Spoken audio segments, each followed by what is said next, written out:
ಚಿಕ್ಕಬಳ್ಳಾಪುರ ಲೋಕಸಭಾ ಕ್ಷೇತ್ರದಿಂದ ಏನು ಈಗಾಗಲೇ ಬಿಜೆಪಿ ಪಕ್ಷದಲ್ಲಿ ಟಿಕೆಟ್ಗೆ ಸಾಕಷ್ಟು ಕಸರತ್ತನ್ನು ನಡೀತಾ ಇದ್ದು ಇದೀಗ ತಾನೇ ದೆಹಲಿಯಿಂದ ರಾಜ್ಯಾಧ್ಯಕ್ಷರಾದ ವಿಜಯೇಂದ್ರ ಅವ್ರ ಜೊತೆ ಎಸ್.ಆರ್. ವಿಶ್ವನಾಥ್ ಅವರು ಕೂಡ ದೆಹಲಿಯಿಂದ ಬಂದಿದ್ದಾರೆ. ಅವ್ರನ್ನೇ ಮಾತಾಡ್ಸೋಣ. ಈಗ ಕೆಂಪೇಗೌಡ ಏರ್ಪೋರ್ಟ್ನಲ್ಲಿದ್ದಾರೆ, ಅವ್ರನ್ನೇ ಮಾತಾಡ್ಸೋಣ, ಏನು ಹೇಳ್ತಾರೆ ಕೇಳೋಣ.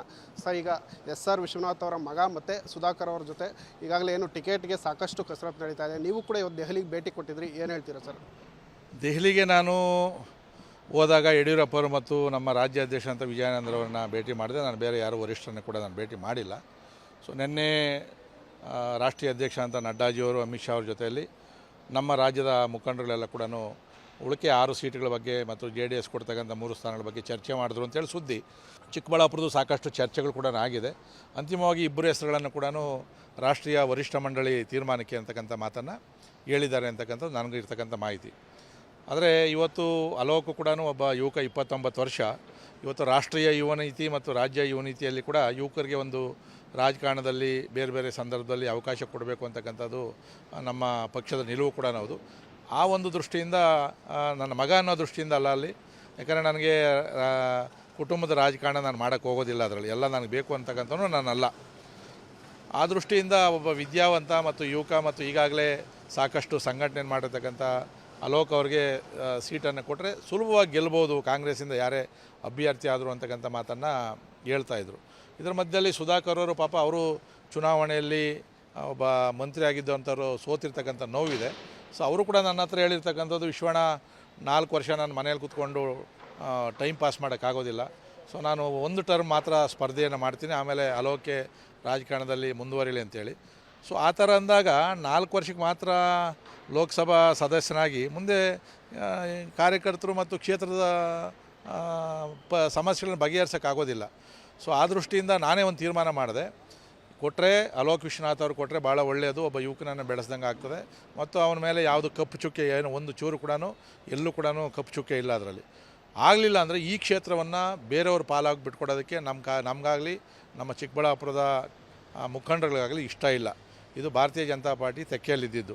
ಅದಕ್ಕೆ ನಾನೇ ಒಂದು ತೀರ್ಮಾನವನ್ನು ದೆಹಲಿಯಲ್ಲಿ ಬರ್ತಾ ಯೋಚನೆ ಮಾಡ್ತಾ ಹೋದೆ. ನಾನು ಒಂದು ಸರಿ ಇಲ್ಲಿ ಏನಾದರೂ ಚಿಕ್ಕಬಳ್ಳಾಪುರ ಲೋಕಸಭಾ ಕ್ಷೇತ್ರ BJP ಕೈ ತಪ್ಪೋದ್ರೆ ಒಂದು ನಮ್ಗೆ ಅವಮಾನ. ಇಂಥ ಸಂದರ್ಭ ನರೇಂದ್ರ ಮೋದಿಯವರು ಪ್ರಧಾನಿ ಆಗಬೇಕು ಅನ್ನೋ ದೃಷ್ಟಿಯಿಂದ ನಾವು ಒಂದು ಕಾಣಿಕೆಯನ್ನು ಕೊಡಬೇಕು ಅಂದಾಗ ಅಭ್ಯರ್ಥಿಯ ವೈಫಲ್ಯತೆನೋ ಇಲ್ಲ, ಯಾಕಂದರೆ ನಮ್ಗೆ ಗೊತ್ತಾಗಲ್ಲ ನಮ್ಮ ಪ್ರಾಬ್ಲಮ್ ಏನು ಅಂತೇಳಿ. ಕ್ಷೇತ್ರದಲ್ಲಿ ಹೋದಾಗ ಅಭಿಪ್ರಾಯ ಕೇಳಿದಾಗ ಸುಧಾಕರ್ ಅವರು ಕೂಡ ಸ್ವಲ್ಪ ವ್ಯತಿರಿಕ್ತವಾದಂಥ ಪರಿಣಾಮ ಇದೆ. ಕೇವಲ ಅವರು ಬಾಗೇಪಲ್ಲಿ ಚಿಕ್ಕಬಳ್ಳಾಪುರ ನೋಡ್ತಾವ್ರೆ, ಇನ್ನೂ ಹೊಸಕೋಟೆ, ದೇವನಹಳ್ಳಿ, ನೆಲಮಂಗಲ, ದೊಡ್ಡಬಳ್ಳಾಪುರ ಮತ್ತು ಭಾಳ ದೊಡ್ಡ ಕ್ಷೇತ್ರ ಯಲಹಂಕ ಅವ್ರು ಇನ್ನೂ ಒಳಗಡೆನೇ ಕೂಡ ಬಂದಿಲ್ಲ. ಅಲ್ಲೆಲ್ಲ ಕೂಡ ಅಭಿಪ್ರಾಯ ಬೇರೆ ಬೇರೆ ಥರ ಇರೋದ್ರಿಂದ ಈ ಕ್ಷೇತ್ರವನ್ನು ಎಲ್ಲಿ ಕಳ್ಕೊತೀವೋ ಅವ್ರಿಗೇನಾನ ಸೀಟ್ ಕೊಟ್ಟರೆ ಅಂತಕ್ಕಂಥ ಭೀತಿ ನನಗೆ ಶುರುವಾಗಿದೆ. ಸೊ ಆ ದೃಷ್ಟಿಯಿಂದ ನಾನೇ ಒಂದು ತೀರ್ಮಾನ ಮಾಡಿದೆ, ನನಗೆ ದೆಹಲಿ ರಾಜಕಾರಣ ನನಗೆ ಒಗ್ಗಲ್ಲ.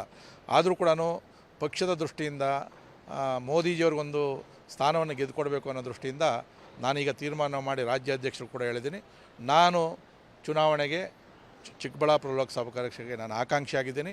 ಖಂಡಿತವಾಗಿ ಕೂಡ ನನಗೆ ಕೊಟ್ಟರೆ ನಾನು ಇನ್ನೂ ಹೆಚ್ಚಿನ ಬಹುಮತಗಳಿಂದ ಗೆದ್ದುಕೊಂಬರ್ತೀನಿ. ಈ BJPಯನ್ನು ಈ ಚಿಕ್ಕಬಳ್ಳಾಪುರ ಕ್ಷೇತ್ರದ ಗೆದ್ದು ತೋರಿಸ್ತೀನಿ. ಸರ್, ಈಗ ಕಳೆದ ಬಾರಿ ಬಚ್ಚೇಗೌಡರು ನಿಂತಿದ್ದಾಗೂ ಕೂಡ ಯಲಹಂಕ ವಿಧಾನಸಭಾ ಕ್ಷೇತ್ರದ ಮತಗಳೇ ಏನು BJPಗೆ ಅತಿ ಹೆಚ್ಚು ಬಿದ್ದಿದ್ದು. ಈಗ ಯಲಹಂಕ ವಿಧಾನಸಭಾ ಕ್ಷೇತ್ರದ ಮತಗಳ ಮೇಲೆ ನಿರ್ಣಯ ಇದೆ ಚಿಕ್ಕಬಳ್ಳಾಪುರ ಲೋಕಸಭಾ ಕ್ಷೇತ್ರದ್ದು.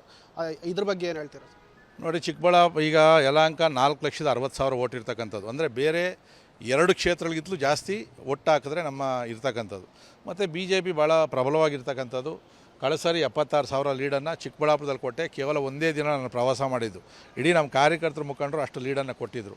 ಈ ಸಾರಿ ನಾವು ತೀರ್ಮಾನ ಮಾಡಿರ್ತಕ್ಕಂಥದ್ದು JDS ಕೂಡ ನಮ್ಮ ಬೆಂಬಲಕ್ಕಿರೋದ್ರಿಂದ 1.5 ಲಕ್ಷ ಮಿನಿಮಮ್ ನಾವು ಟಾರ್ಗೆಟ್ ಇಟ್ಕೊಂಡು ಕೆಲಸ ಮಾಡಬೇಕು ಅಂತ ಎಲ್ಲ ಸಿದ್ಧತೆಗಳನ್ನು ಮಾಡಿದ್ದೀವಿ. ಸೊ ಡಿಸೈಡಿಂಗ್ ಫ್ಯಾಕ್ಟ್ರ್ ಏನು ಅಂದರೆ ಅಲೋಕ್ ಅವ್ರು ಕೊಟ್ಟರೆ ಕ್ಷೇತ್ರದವನು ಅಂತೇಳಿ ಜನ ಪಕ್ಷಾತೀತವಾಗಿ ಕನಿಷ್ಠ ಅಷ್ಟು ಓಟನ್ನು ಕೊಡ್ತಾರೆ, ಗೆಲ್ಲೋದಕ್ಕೆ ಭಾಳ ಸುಲಭ ಆಗ್ತದೆ ಅಂಥೇಳಿ. ಈಗಾಗಲೇ ನಾನು ಮತ್ತು ಅಲೋಕು ಸುಮಾರು ಹೊಸಕೋಟೆಯನ್ನು ಬಿಟ್ಟು ಇನ್ನು ಎಲ್ಲ ಕ್ಷೇತ್ರಗಳಲ್ಲೂ ಕೂಡ ಸುಮಾರಾಗಿ ಪ್ರವಾಸವನ್ನು ಮಾಡಿದ್ದೀವಿ. ಸೊ ಇನ್ನೂ ಸುಧಾಕರ್ ಅವರು ಹೊಸಕೋಟೆಗೂ ಹೋಗಿಲ್ಲ, ಯಲಹಂಕ ಹೋಗಿಲ್ಲ, ದೊಡ್ಡಬಳ್ಳಾಪುರ, ಚಿಕ್ಕಬಳ್ಳಾಪುರ ಬಿಟ್ಟು ಬಹುಶಃ ಬಾಗೇಪಲ್ಲಿಗೆ ಹೋಗಿರ್ಬೋದೇನೋ. ನಾವು ಎಲ್ಲ ಆಗಲೇ 1 ರೌಂಡ್ ಮುಗಿಸಿ 2 ರೌಂಡ್ ಪ್ರಾರಂಭ ಮಾಡಿದ್ದೀವಿ. ಮತ್ತು ಅನೇಕ ಜನ ನನಗೆ ಬೆಳಗ್ಗೆಯಿಂದ ಫೋನು ಇನ್ನಾಗೋಯ್ತಂತೆ, ಗೆಲ್ಲೋದು ಕಷ್ಟ ಅಂತ ಹೇಳಿದಾಗ ನನಗೂ ಎಲ್ಲೋ ಒಂದು ಕಡೆ ನೋವಾಯಿತು.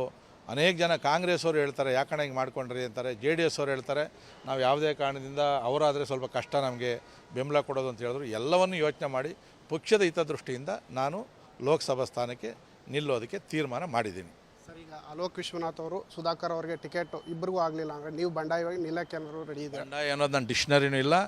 ಯಾವುದೇ ಕಾರಣದಿಂದ ನಿಮಗೇನಾಗಿದೆ ಅಂದರೆ ಬೇರೆಯವರು ಹೇಳಿರ್ತಾರೆ ಅಧಿಕಾರವನ್ನು ಅನುಭವಿಸಿ ಎಲ್ಲವನ್ನೂ ಮಾಡಿದ್ದಾರೆ. ನಾನು ಯಾವುದೋ ಅಧಿಕಾರವನ್ನು BDA ಚೇರ್ಮನ್ ಬಿಟ್ಟರೆ ನಾನು ಇಲ್ಲಿವರೆಗೂ 4 ಟರ್ಮಲ್ಲಿ ನಾನು ಯಾವುದು ಅಧಿಕಾರವನ್ನು ತಗೊಂಡಿಲ್ಲ, ಮಂತ್ರಿ ಬೇಕು ಅಂತ ಕೇಳಲಿಲ್ಲ. ಬಂಡಾಯ ಅನ್ನೋದು ನನ್ನ ಡಿಕ್ಷನರಿನೂ ಇಲ್ಲ. ನಾನು ಪಕ್ಷದ ನಿಷ್ಠಾವಂತ ಕಾರ್ಯಕರ್ತ. 22ನೇ ತಾರೀಕು ಅಂತಿಮವಾಗಿ ಏನು ತೀರ್ಮಾನ ಆಗ್ತದೋ ಅದಕ್ಕೆ ನಾನು ಬದ್ಧವಾಗಿ ಕೆಲಸ ಮಾಡ್ತೀನಿ. ನಾನು ಇದಿಷ್ಟು SR ವಿಶ್ವನಾಥ್ ಅವರ ಮಾತು ಅಂತ ಏನಂತಂದರೆ, ಈಗ ಚಿಕ್ಕಬಳ್ಳಾಪುರ ಲೋಕಸಭಾ ಕ್ಷೇತ್ರಕ್ಕೆ ಇಬ್ಬರಿಗೂ ಟಿಕೆಟ್ ಆಗಲಿಲ್ಲ ಅಂದರೆ ನಾವು ಯಾವುದೇ ಕಾರಣಕ್ಕೂ ಕೂಡ ಬಂಡಾಯ ಹೇಳೋದಾಗಲಿ, ಯಾವುದೇ ರೀತಿಯ ಅಧಿಕಾರಕ್ಕೋಸ್ಕರ ನಾನು ಪಕ್ಷವನ್ನು ತೊರೆಯೋವಂಥದ್ದಾಗಲಿ ಯಾವುದೂ ಕೂಡ ಇಲ್ಲ. ನಾನು ಕೇವಲ ಪಕ್ಷದ ನಿಷ್ಠಾವಂತ ಕಾರ್ಯಕರ್ತ. ನಾನು ಹಿಂದೆ ಕೂಡ ಸಾಕಷ್ಟು ಸಚಿವ ಸ್ಥಾನದ ಆಕಾಂಕ್ಷಿಯಾಗಿದ್ದರೂ ಕೂಡ ನಾನು ಪಕ್ಷಕ್ಕೆ ನಿಷ್ಠಾವಂತರಾಗಿ ಕೆಲಸವನ್ನು ಮಾಡಿದ್ದೇನೆ ಅಂತೇಳಿ SR ವಿಶ್ವನಾಥ್ ಅವರು ಹೇಳ್ತಾ ಇರೋದು. ಕ್ಯಾಮ್ರಾ ಪರ್ಸನ್ ಧನುಷ್ ಜೊತೆ ಗಂಗರಾಜ್, ವಿಸ್ತಾರ ನ್ಯೂಸ್, ಏರ್ಪೋರ್ಟ್. ಅನುಕ್ಷಣದ ಸುದ್ದಿಗಳಿಗಾಗಿ ವಿಸ್ತಾರ ನ್ಯೂಸ್ ಯೂಟ್ಯೂಬ್ ಚಾನೆಲ್ ಸಬ್ಸ್ಕ್ರೈಬ್ ಮಾಡಿ. ಹೊಸ ಸುದ್ದಿಗಳ ನೋಟಿಫಿಕೇಶನ್ಗಾಗಿ ಬೆಲ್ ಐಕಾನ್ ಕ್ಲಿಕ್ ಮಾಡಿ. ಲೇಟೆಸ್ಟ್ ಅಪ್ಡೇಟ್ಸ್ಗಾಗಿ www.vistaranews.com ವೆಬ್ಸೈಟ್ಗೆ ವಿಸಿಟ್ ಮಾಡಿ. ಅಂಗೈಯಲ್ಲೇ ಜಗತ್ತಿನ ಸುದ್ದಿ ತಿಳಿಯಲು ವಿಸ್ತಾರ ನ್ಯೂಸ್ ಕನ್ನಡ ಆಪ್ ಡೌನ್ಲೋಡ್ ಮಾಡಿ.